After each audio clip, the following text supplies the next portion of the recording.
The 1998 home run race is widely considered a pivotal moment in Major League Baseball history, credited with restoring widespread interest in baseball after the 1994 player strike. The 1998 Major League Baseball season witnessed a captivating home run chase between Mark McGwire of the St. Louis Cardinals and Sammy Sosa of the Chicago Cubs, as they battled to surpass Roger Maris's long-standing single-season record of 61 home runs in 1961. Over the summer of 1998, Sosa and McGwire became household names, not just in America, but the world, and baseball exploded in popularity, and so did MLB merchandise. Then, on September 8th, it happened. In a game against Sammy Sosa's Cubs, Mark McGwire hit his 62nd home run, breaking Roger Maris's record, with Maris's family in attendance to witness the historic moment. Is it enough? Gone! There it is! 62! Touch first, Mark. You are the new single-season home run king. It was one of the biggest moments in Major League Baseball history. The home run was met with jubilant celebration on the field, including embraces with McGwire's son, teammates, and Sammy Sosa. And a member of the Busch Stadium grounds crew retrieved the ball and gave it back to McGwire for free. You know, I thought I was going to hit the wall, and next thing you know, it disappeared, and I looked up, and Dave McKay was jumping up and sort of like missed one big thing, touch first base. So I had to go back and touch it. And honestly, to tell you, it's the first time that, well, at least I think I missed it. The first time I ever had to do that. So, but I'll tell you what, I'll always remember that. And it was a sweet, sweet run around the bases. However, the season wasn't over. McGwire and Sosa continued to battle in the final weeks of the 1998 season. On September 27th, 1998, in his final at-bat of the season, it happened. A distinct possibility that this is his last at-bat of 1998. Take a good long look. This is going to have to last you until next March in Florida. First and third, 2 out. Into the field! Number 70! How much more can you give us, Big Mac? Number 70! At the end of the season, McGwire finished with 70 home runs, and followed by Sosa with 66. And they made baseball the most popular sport again. However, was it all built on lies and deception? However, the achievements of this era are now viewed through the lens of controversy, due to the prevalence of performance-enhancing drugs. Last week, McGwire sparked a controversy when he admitted that he had been taking androstenedione, or andro, for more than a year. Androstenedione, when it's converted to testosterone, will give you bigger, bulkier, more powerful muscles, capable of more endurance, and of course more power. Andro is legal and sold over the counter. Because it falls into the category of a dietary supplement, the Food and Drug Administration does not regulate it. Professional basketball and baseball permit its use, but football and the Olympics have banned it, in part because its chemical structure is so similar to testosterone. During the 1998 Major League Baseball season, while covering the Mark McGwire and Sammy Sosa home run race, Associated Press reporter Steve Wilstein noticed a bottle of androstenedione, commonly called Andro, in McGwire's locker. This discovery led Wilstein to research the substance, which he found to be a testosterone-producing steroid, which was banned by other sports organizations, including the Olympics and the NFL, although legal in Major League Baseball at the time. So Wilstein didn't report it at the time.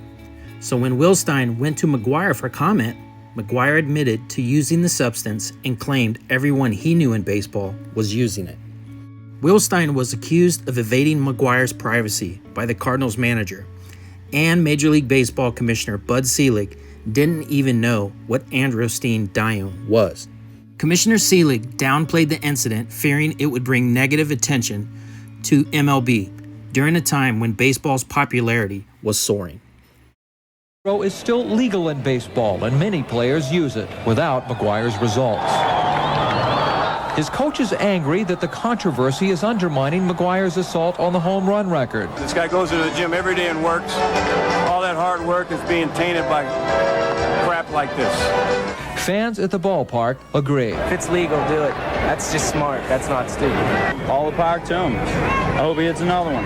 By October 1998, sales of androstenedione spiked across the country. Jose Canseco, variously called the bad boy of baseball or the godfather of steroids, has written a much-talked-about book he calls Juiced, that purports to tell the truth about his own use of anabolic steroids and human growth hormone, and the same about other top players in the major leagues. Though many baseball fans suspected that some players were using steroids, it wasn't until former Major League Baseball player Jose Canseco brought global attention to the issue. With his book Juiced, Wild Times, Rampant Roids, Smashed Hits, and How Baseball Got Big. In the book, Canseco admitted to using steroids with McGwire and specified individuals. He claimed he introduced steroids into MLB in 1985. And Canseco also claimed steroids made the game better. It was well known Jose Canseco was using steroids since the 1980s, when he played AAA baseball.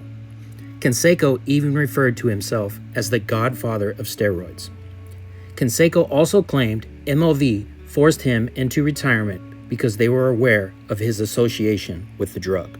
Canseco and McGwire were teammates and friends when they played for the Oakland Athletics in the late 1980s and early 1990s.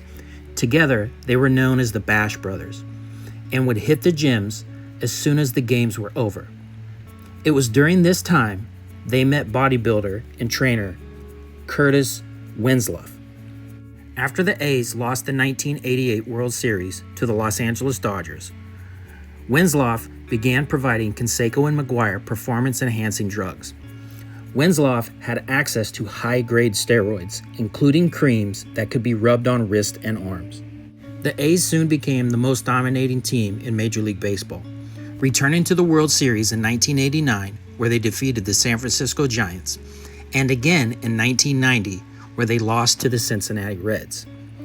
By the early 1990s, Winslow was selling steroids to an estimated 20 to 30 Major League Baseball players.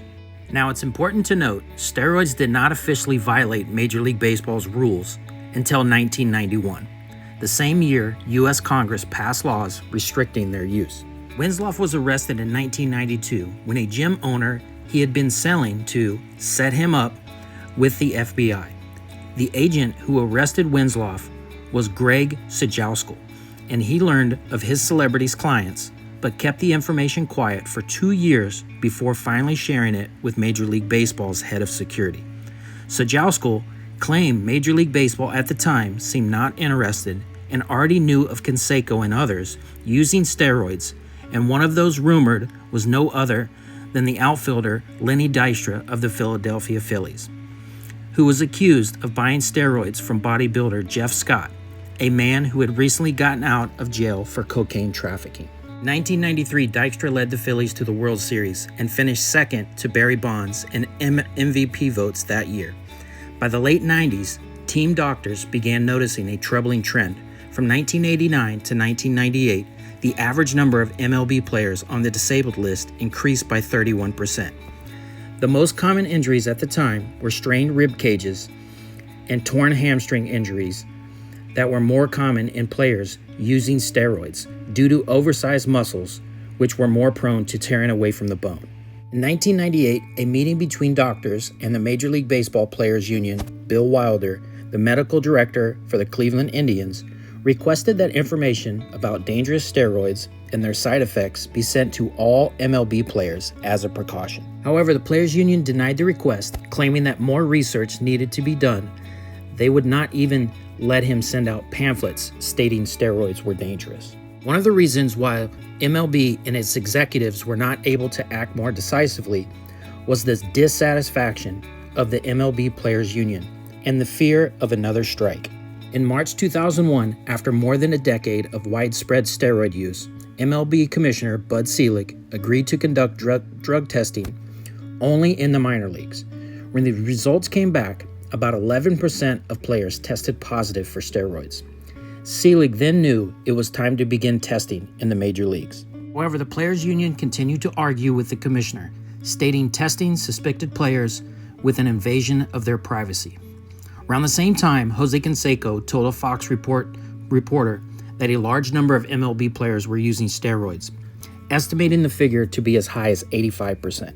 Players Union and owners finally agreed to one random test per player each year. One of the first players to test positive under this new test was New York Yankees star Jason Giambi, who had been teammates with Canseco and McGwire. Giambi's trainer, Greg Anderson, was linked to Barry Bonds, another star player who would be implicated in the steroid use. Anderson had been in contact with Victor Conte, who ran the Bay Area Laboratory Cooperative, also known as Balco. Conte began providing Giambi with steroids for about a year until federal agents raided his office on September 3, 2003. They also raided Greg Anderson's apartment and found over $60,000 and a calendar that had Giambi's name on it, as well as no other than the best baseball player at the time, the man whose autograph photo was on the wall of Balco owner Victor Conte's office, and that person was no other than Barry Bonds. There's a high drive, deep into right center field, to the big part of the ballpark. Number 71, and what a shot! Over the 421-foot marker. The deepest part of any ballpark in the National League. And Barry Bonds is now the home run king, number 71. Barry Bonds had just recently broke Mark McGwire's home run record and was on track to potentially break Hank Aaron's record for career home runs.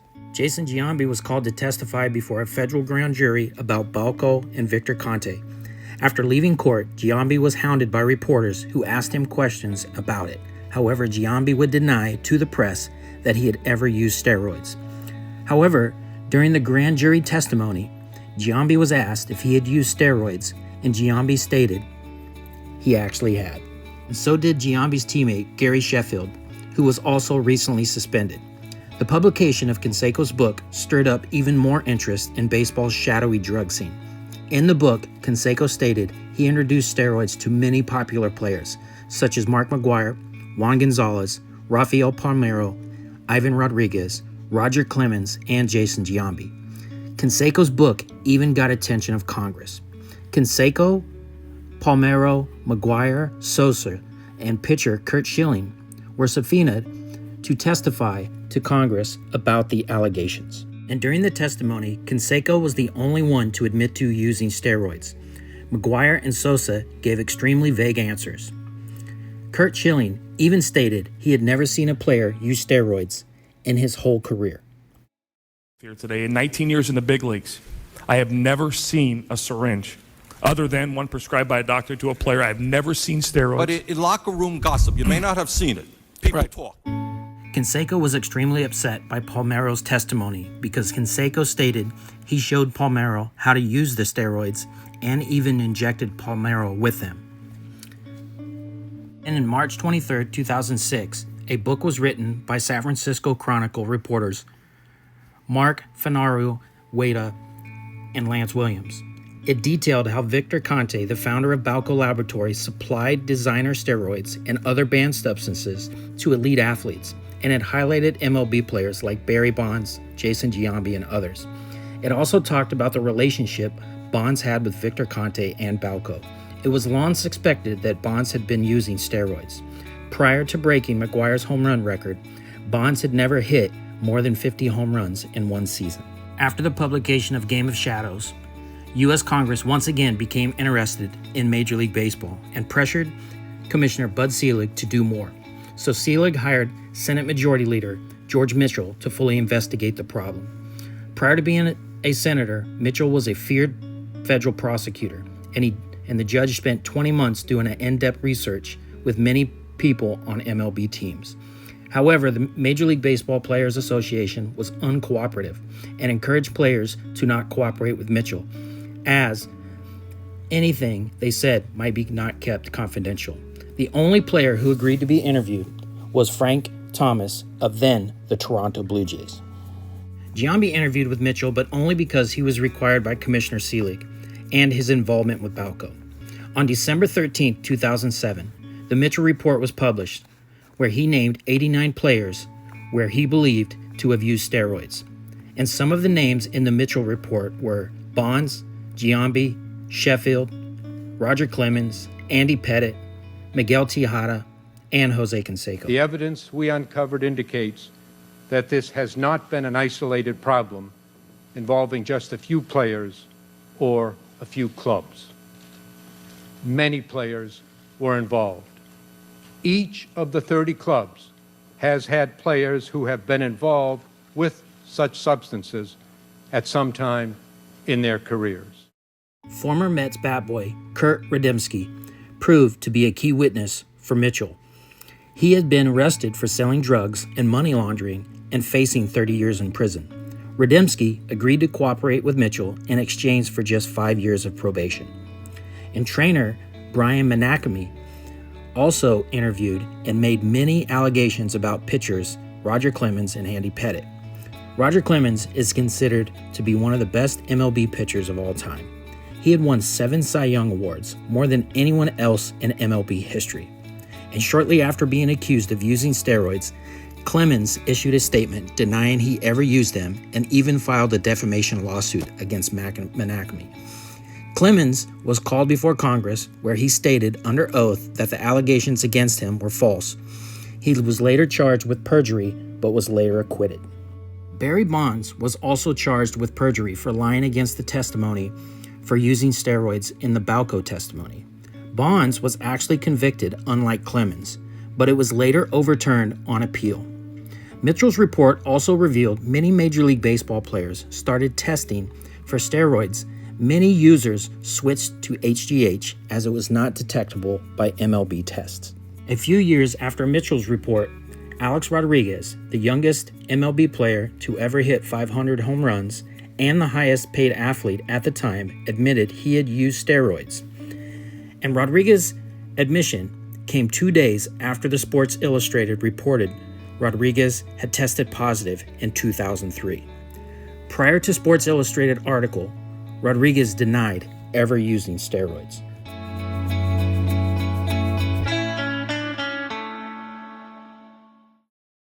McGuire says that he used steroids on and off for nearly a decade, and he apologizes for his actions. I apologize to everybody in Major League Baseball. My family, the Marises, Bud Selig. Today was the hardest day of my life. In 2010, Mark McGwire finally admitted to using steroids on and off again through the late 1980s and 90s, finally confirming something we had already knew. Rafael Palmeiro tested positive in 2005, but claimed the positive test was due to a tainted B12 injection. Even today, he claims to say that it is what happened, and even passed a lie detector. As for Sammy Sosa, the New York Times reported in 2003, stated Sosa tested positive for steroids, and this was 2 years prior to when he went before Congress and testified he had never taken them. Despite being amongst the greatest players in MLB history, Mark McGwire, Sammy Sosa, Roger Clemens, and Barry Bonds have never been inducted into the Baseball Hall of Fame. Them not being inducted into the Hall of Fame is largely due to their association with steroids. Prior to the Mitchell Report, MLB only had one unannounced mandatory test for each player each year. Now baseball tests are unannounced twice a year, and the tests are even better as they can also test for HGH. The first positive test results in an MLB player receiving an 80-game suspension. The second positive test results in a 162-game suspension, a full season. And a third positive test results in a lifetime ban in MLB. Even though MLB has made an effort to address steroids, there is still a huge debate about player records. Although he used steroids, Barry Bonds still remains as Major League Baseball's home run champion. And records set by players such as McGwire, Sosa, Clemens still remain as well. In some sports, when players are caught cheating, their records and awards are taken from them, such as Lance Armstrong, cyclist, won 7 consecutive Tour de France championships. After it was revealed he used performance-enhancing drugs, those championships were taken from him. If you look up those races today, they state there is no official winner. Marion Jones, her 3 medals that she won in the Sydney 2000 Olympics, after admitting to using steroids, she was disqualified and her medals were taken from her. She received performance-enhancing drugs from Balco, the same company that Bonds did. Problem with erasing these records is regardless how it happened, it still happened. And one could argue MLB knew about the issue and did nothing about the issue because all the attention the home run chase of '98 was getting. We also need to look at all players to see if they all played fair or was treated fairly. Barry Bonds hit 48 more home runs than Babe Ruth, but baseball seasons were shorter when Ruth played, so Bonds went to bat almost 1,500 times more than the great Bambino. It is also impossible to know how many home runs Bonds hit while using steroids. Several players like Palmeiro are maintaining their innocence even today, despite failing drug tests. Perhaps the biggest question is, do they belong in the Hall of Fame? Let us know in the comments on this topic. We would love to hear from you. And as always, thank you for watching. Please give us a thumbs up and subscribe to our channel.